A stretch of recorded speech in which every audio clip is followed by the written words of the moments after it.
पूनम जैन जुड़ती हुई। Poonam ma'am hi, good afternoon. Poonam ma'am सवाल पूछें। आशीष जी, जी मेरे पास 180 शेयर थे RVNL के एट द रेट ऑफ 558। 558? अरे हाँ बाप जी, रे। 2 साल से रखे हुए हैं। तो वैसे तो लॉन्ग टर्म व्यू है आशीष जी, बस मुझे ये पूछना था कि अब जैसे गिरे हुए हैं तो शुड आई एवरेज? एवरेज करने के लिए तो उसी में करना है जिसमें कुछ स्ट्रेंथ एंड एंटिसिपेटेड एक्सपेक्टेड हो। आई डोंट नो आरवीएनएल में कुछ ऐसा गावत सर फोर्सी कर रहे हैं नहीं कर रहे हैं, पूछ लेता हूं। लॉन्ग टर्म के लिए था गावत सर, 2 साल तो वैसे ही हो गए, और 2 साल में हुआ क्या, मेरे ख्याल से 2/3 एटलीस्ट 60% कैपिटल वाइप आउट हो गई है। अब तो मेरे ख्याल से 2 साल और तो रुकूंगा तो भी गारंटी नहीं मेरा भाव आएगा। करूं क्या, आरवीएनएल बनू रहूं, निकलूं, क्या करना चाहिए स्टॉक में अब?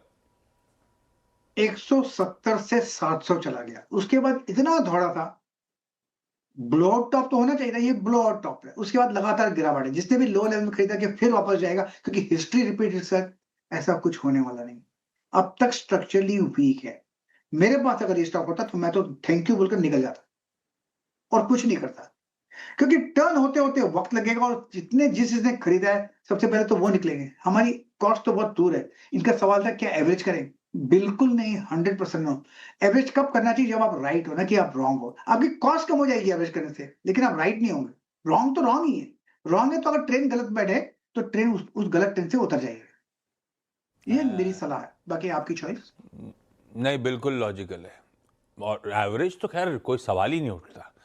अपनी गलती में और पैसा झोंक रहे हैं इस उम्मीद में कि गलती सही हो जाएगी, ये लॉजिक नहीं है। गावा सर होते आपकी जगह तो आरवीएनएल से एग्जिट करते।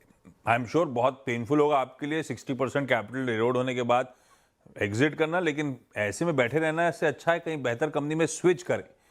उस लॉसेस की भरपाई किसी बेहतर ट्रेन में बैठ, सही डायरेक्शन में जाने वाली ट्रेन पे हो तो ज़्यादा बेहतर है। उल्टी जाती हुई ट्रेन तो और पता नहीं कहाँ ले जाएगी। खैर, अमृतसर